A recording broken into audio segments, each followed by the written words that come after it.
verdad es que muchos de los encantamientos recogidos en su viejo tratado de magia despedían distintos aromas.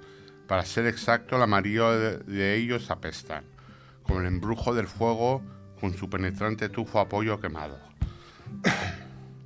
o el sortilegio de la venganza, que huele igualito que la jaula de los monos del zoológico. Los encantamientos amorosos, por el contrario, despiden un delicado aroma a violetas. Kika vuelve a olfatear las páginas pegadas. ¡Qué olor tan especial! Fresco como un soplo de brisa marina. Está cada vez más intrigada. ¿Qué embrujo provocará este aroma? Kike, ábreme. Dani, su hermano pequeño, está aporreando la puerta. Pero San Francisco no movió una pestaña. Montpetit y Guillaumet, viendo que aquello se ponía feo, se escurrieron por debajo de las faldillas del altar y allí se sentaron a esperar a ver si San Francisco hacía un milagrillo. ¿Tú crees que hará algo?, preguntó Guillaumet a Montpetit. No, como no se lía puntapiés, pero yo ya estoy escarmentado. Siempre que me acerco al buen santo, salgo echando sangre por las narices. Mejor será huir por esa ventana y escapar por el río antes de que nos pesquen. A todo esto, el tiempo pasaba y los frailes se hartaron de mirar al santo y dijo Fray Perico: hermanos, yo creo que San Francisco ha movido la nariz. Fray Cucufrate, Fray Sisibuto, Fray Procopio y Fray Pirulero miraron con muchísima atención y vieron cómo la imagen movía la nariz y la cabeza, aunque Fray Cucufati volvió la vista a la ventana y dijo: debe ser la luz del sol, que con esas nubes va y viene y hace parezca que se mueva todo, hasta los floreros. Se rieron los frailes de la cabezota que era Fray Cucufati. Cruzó el pasillo a toda prisa hacia el estudio del señor y a punto estuvo de chocar con Eva, que salía de una de las habitaciones. Ella la agarró de los hombros y le hundió tanto los dedos que le hizo retorcerse. Peter, no te he pedido que corras por la casa. El Führer quiere verme, respondió Pierrot, tratando de liberarse. ¿Te ha llamado él? Sí. Muy bien, dijo Eva, y alzó la vista hacia el reloj de la pared. Pero no le entretengas mucho, ¿de acuerdo? La cena no tardará en servirse, y quiero que antes oiga unos discos nuevos que tengo. La música siempre lo ayuda a hacer la digestión. Pierrot se escabulló, llamó a la gran puerta de roble y esperó a oír una voz que lo autorizara a entrar. Cuando cerró la puerta, se dirigió a un buen paso al escritorio. Hizo entrechocar los talones como tantas otras veces durante los últimos 12 meses y ofreció el saludo con el abrazo. Aquel saludo que lo hacía sentir tan importante. «Heil Hitler», exclamó a pleno pulmón. «Ah, aquí estás, Peter», dijo el Führer. Tapó la pluma y rodeó el escritorio. «Por fin. Lo siento, mein Führer, me he retrasado». «¿Cómo es eso?» Pierrot titubeó. «Bueno, alguien me ha entretenido ahí fuera». ¿Alguien? ¿Quién? Pierrot abrió la boca, con las palabras a punto de brotar de ella, pero le inquietaba tener que pronunciarse. No quería meterse en líos con su tía. Lógicamente salimos pegados a la isla sin ningún problema, y cuando salimos nos encontramos que todavía era muy pronto por la mañana, por lo que chocamos con un viento que aún nos venía de tierra, un viento que se encontró con una brisa. Entonces me di cuenta de que nos movíamos. Llamé a Pepote por la emisora y no me contestaba, y yo creo que Pepote, consciente de que teníamos este problema, éramos un rato y nada, paramos. Estaba en la barca conmigo Leo Iglesias, el representante de Chávez, y Pérez Galeana.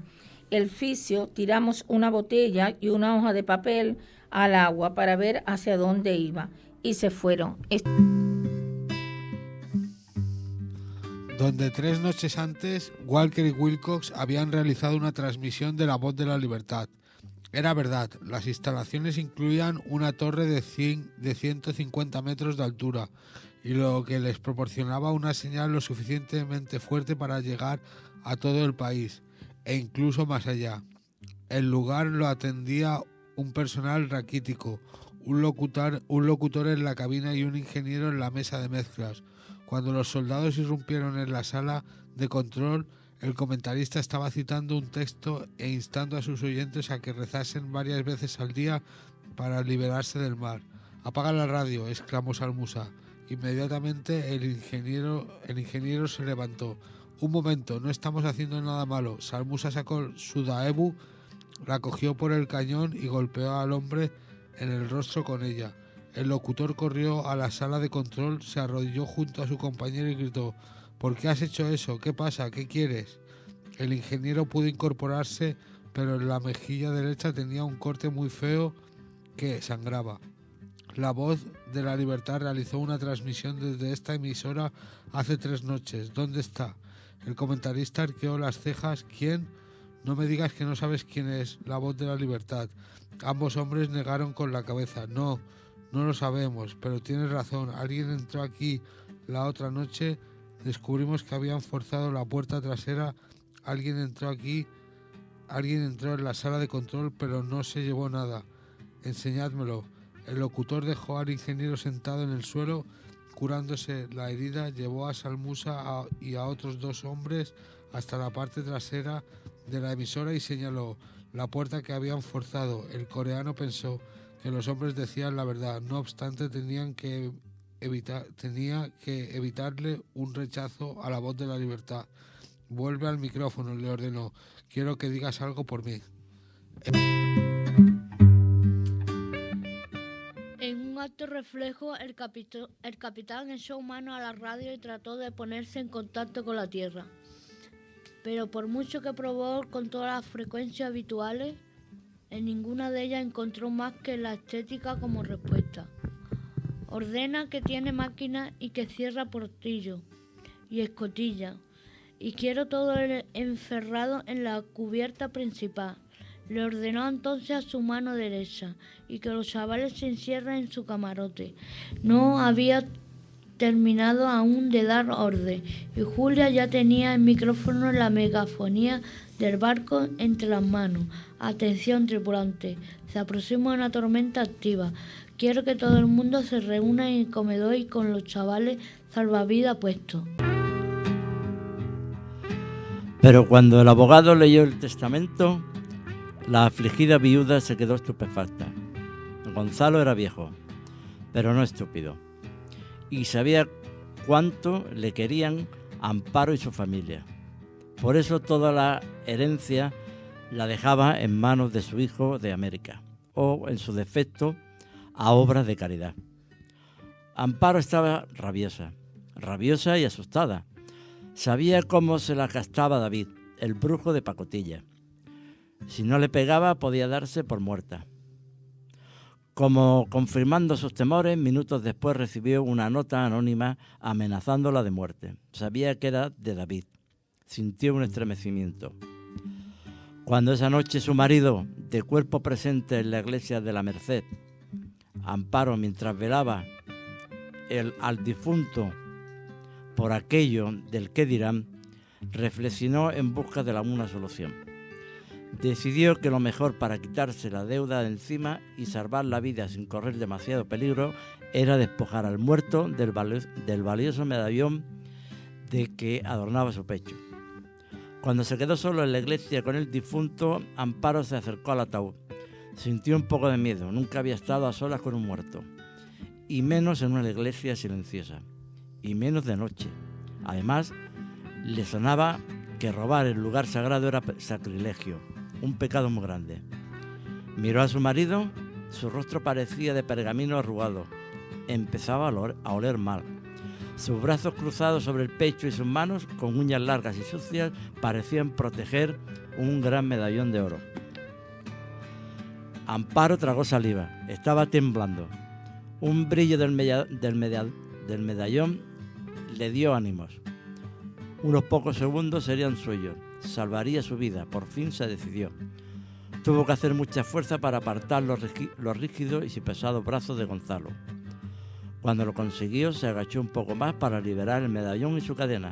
En ese momento, los brazos del muerto se aferraron con fuerza al cuello de Amparo, como si hubiese revivido y se defendiera de aquel expolio postrero, como si un poder sobrenatural del cielo o del infierno manejara a placer los brazos y las manos de Gonzalo, empujándole a la venganza.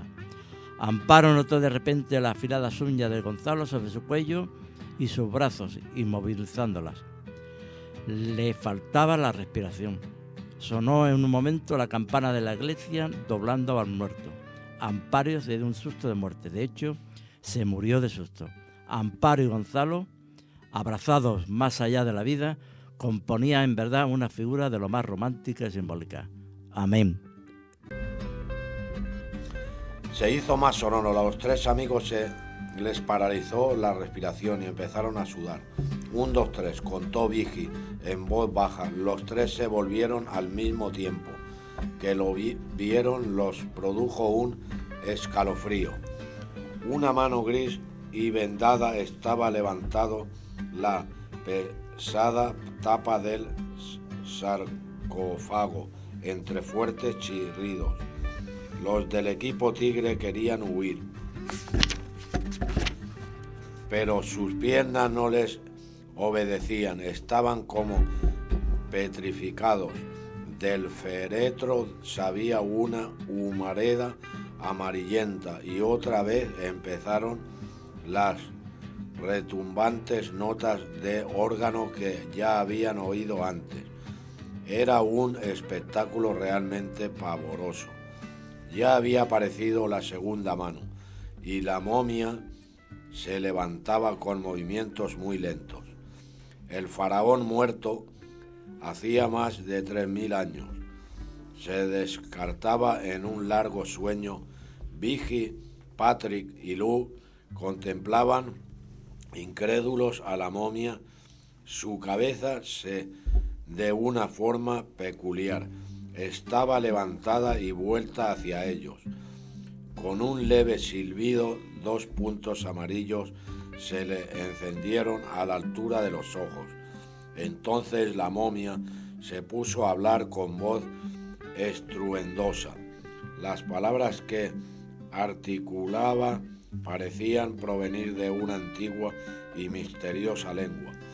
De pronto alzó bruscamente los brazos e hizo el gesto de ahuyentarlos mientras profería un grito profundo y gangoso.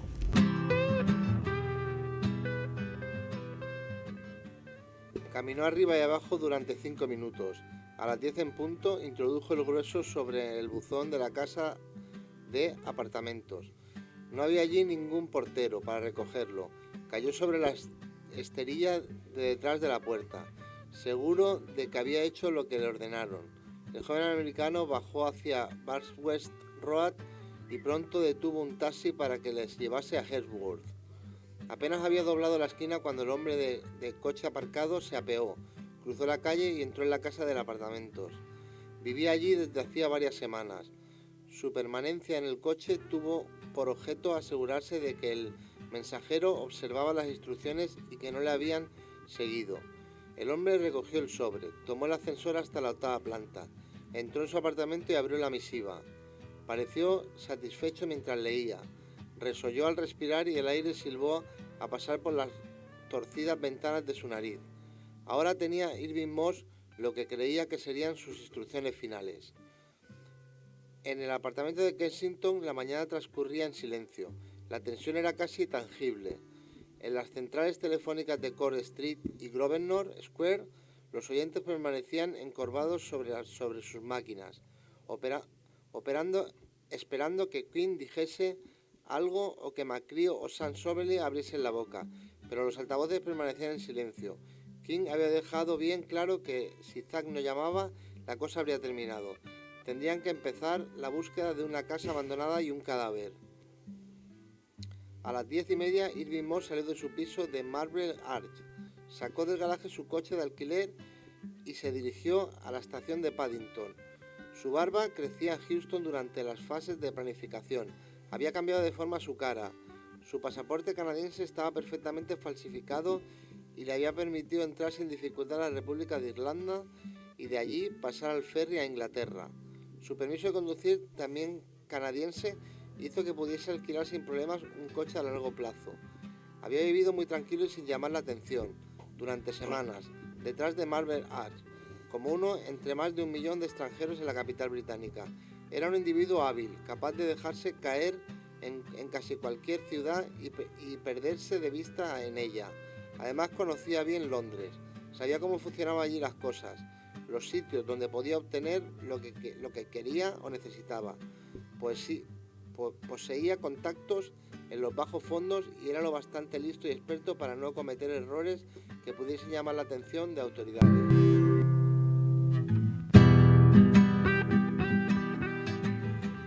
Robert Landon tardó en despertarse. En la oscuridad sonaba un teléfono, un sonido débil que no le resultaba familiar.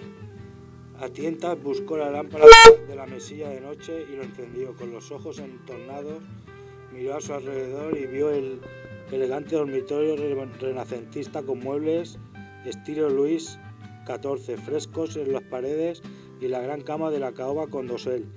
¿Pero dónde estoy? El albornoz que colgaba de la cama tenía bordado un monograma Hotel Ritz París. Lentamente la niebla empezó a dispararse. London descolgó el teléfono. «Diga, monseñor Landon», dijo en voz de un hombre. «Espero no haberle despertado». Aturdido miró el reloj de la mesilla. Solo llevaba en la cama 1 hora, pero se había dormido profundamente. Le habló al recepcionista.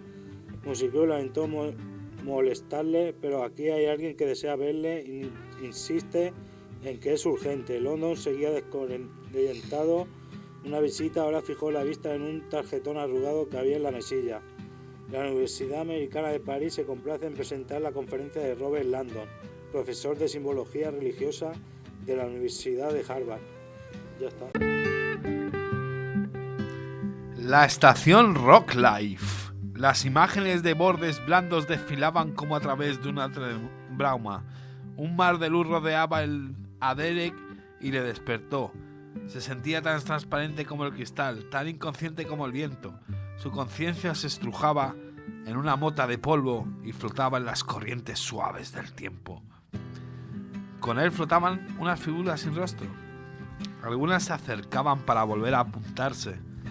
Unos únicos sonidos eran cantos fragantes de flores y cantos coloreados de los crepúsculos, todo lo cual resonaba en su cabeza sin que pudiera entenderlo. Nada parecía tener sentido, aunque no le importaba. Solo pensaba que después de lo ocurrido, de todo lo que se había sobrevivido, sería terrible desengaño haber muerto. Al cabo de un tiempo, su cuerpo regresó a él. Todavía flotaba. Todavía iba a la deriva. Pero su conciencia volvía a estar en su lugar, volvía a llenar el espacio familiar. Sin embargo, sus ideas estaban tan entumecidas como sus miembros, como si la carga significara volver con funciones de cuerpo hubiera abrumado los procesos simples de su mente.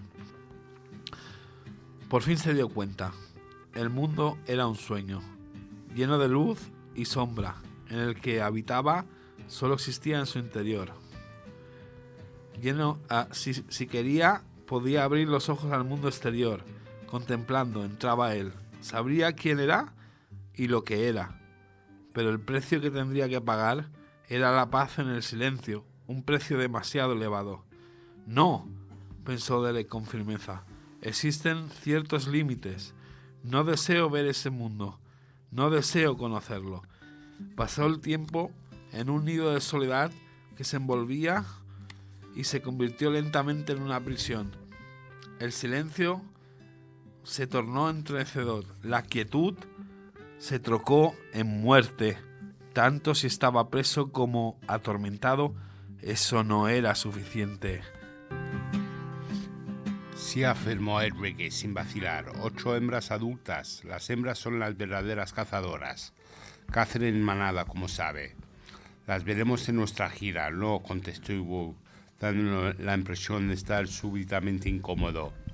Y le produjo un silencio embarazoso. Guy miró a Rickes, no por un tiempo, añadió Rickes de buena gana.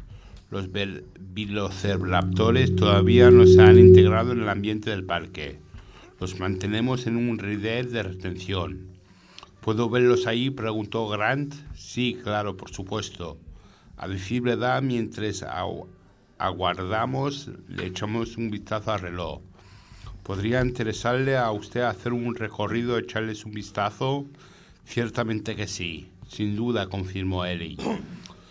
Yo quiero ir también, terció Tim con avidez. Vayan simplemente hasta la puerta de atrás de este edificio, pasando las instalaciones de apoyo y verán el rendil. Pero no se acerquen demasiado a la cerca. ¿Quieres ir también?, le preguntó a la niña. No, contestó Lex. Miró a Rickes como evaluando y dijo: ¿quieres jugar un poco a los palillos? ¿Arrojará algunos? Pues claro, pero tú y yo nos vamos abajo y hacemos justamente eso, mientras esperamos que se abra la sala de control. Esto es ahorrate. Muy bien. Hola, María Jesús. Me he hecho aquí un espacio. Está un poco alto, Jacob. He hecho aquí un espacio porque ahora somos bastante, pero con organización, con orden, vamos a salir adelante. Para finalizar la lectura de hoy, en este segundo radiolectura de Orate Radio, vamos a hacer una valoración, un comentario rápido de cada uno de los temas, ¿vale? Del que quieran. Me gustaría empezar a mí. Yo hoy no he leído, porque somos bastantes. Hoy no he leído. Y quiero comentar el libro de Miriam, que me encanta. El libro de Miriam se llama Sin miedo a caerme. Y es un libro espectacular, Miriam. Sí, es muy bonito. Abrí todos los micros, ¿vale? Por favor. Están abiertos.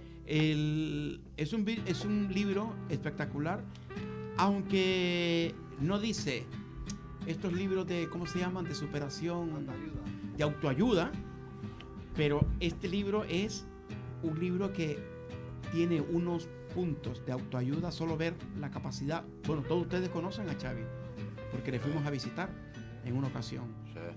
Y no, Francisco no. Una vez fuimos y no estaba, pero no sí, estaba. es correcto. Una vez fueron y no estaba. No estaba. Pero la siguiente vez que sí fueron estaba. Ya lo... Sí, porque tenía competición. Tú fuiste, sí, tú fuiste, Jacob. Pero después fueron a y jugar con y él. esto. Sí. Pues genial, me encanta el libro porque habla de todas las dificultades que ha tenido, pero lo más importante, la fuerza de voluntad que le puso y principalmente el apoyo, el entorno, que habla constantemente de su padre, de su madre, ¿no, Miriam? De su hermana. De su hermana. De sus hermanos. Que son los que han estado apoyándole todo el tiempo, ¿vale? Gracias. ¿Quién quiere...? Yo. Sí, Dylan. Yo quería comentar el libro de Francisco de los monstruos de... ¿Qué más, Francisco? Esto es una leyenda. No, el libro, ¿cómo se llama? Pasar el libro, ¿cómo se llama, Francisco? El libro es una recopilación una recopilación de leyendas y cuentos de España, de la península ibérica. Y en concreto, si quiero comentar, Dylan, es El último abrazo. El último abrazo. Que va de que de la doncella va a examinar al que ha hecho caput. Sí. Y el monstruo se la agarra. Ah, vale. Y al final toca la sirena de la comida. Sí. Y a mí me recuerda eso a una vez que estuve en el cine. Éramos 4 con una película de terror. Wow. Mira, yo me hice pupú. Claro, hombre, sí. O sea, era joven también. No, es que me hice pupú, es que no pude, Claro. no fue superable. Sí. Y esto me recuerda a la insuperabilidad, al factor sorpresa, es más grande que tú, es mucho más fuerte. El David y Goliat, ¿no? No. Bueno, viene a ser como la avaricia llega a unos ciertos límites. Entonces la mujer aquella quería agarrar alguna propiedad del difunto y el difunto resucitó. ¡Hola! Y se la llevó. Y se la llevó al Y final. murió también. Madre mía. Pues Muy eso, bien. que ¿Otro la comentario? vida es insuperable y a veces si tú te afrontas algo muy fuerte te vas a llevar un Claro. susto. ¿Otro comentario? Sí, Moreno. Yo voy a hablar sobre el libro de Lorenzo, El Parque Jurásico. Pero no voy a hablar Hay 3 partes, ¿verdad? no voy a hablar exactamente del libro, sino de tu experiencia. sino de la película que yo vi. Sí. Hay varias partes de el Parque Jurásico. Pero cuando vi la primera parte del Parque Jurásico, eran unos científicos que con unos ADNs consiguieron hacer unos dinosaurios y los llevaron a una isla y allí hicieron un parque y los metieron allí. Habían unos dinosaurios grandes y unos pequeñitos. De esto, Lorenzo, Dime. cuando inicia el libro, habla de un poco cómo se construye todo esto. Sí. Vale, muy bien, gracias, Moreno. ¿Otro comentario? Yo es que el mío llevo un poco leído, Samir, y no Sí, sé de qué va aún.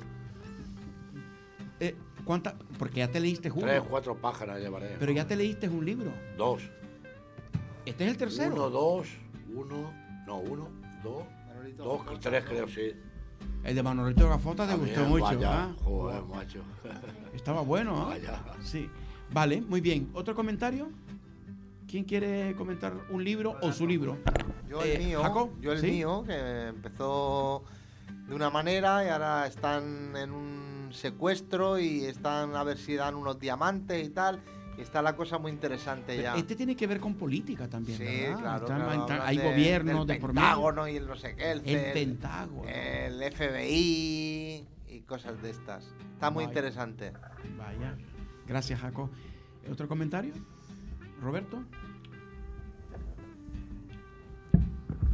Pues yo voy a hacer 2 comentarios. Que el de Jacob, hay un par de películas así muy pasadas del contexto del libro, Sí. del contexto de su libro, y voy a decir que mi libro está en pleno auge. Es que tu libro es también... Una cosa curiosa de tu libro... Ya lo leí yo a alguien este libro. No. Sí, me acuerdo yo que alguien leyó ese libro. Roberto lo vio. El que me regalaste tú, Roberto sigue con el mismo. Sí, esto es desde el inicio, porque este libro es bastante grande. Está en pleno auge. ¿Qué llevas leyendo ahora? Pues unas 20 páginas. Bueno, estás comenzando. Claro. Ahí, ahora empieza la descripción, ¿no? De la historia. De la historia. Vale,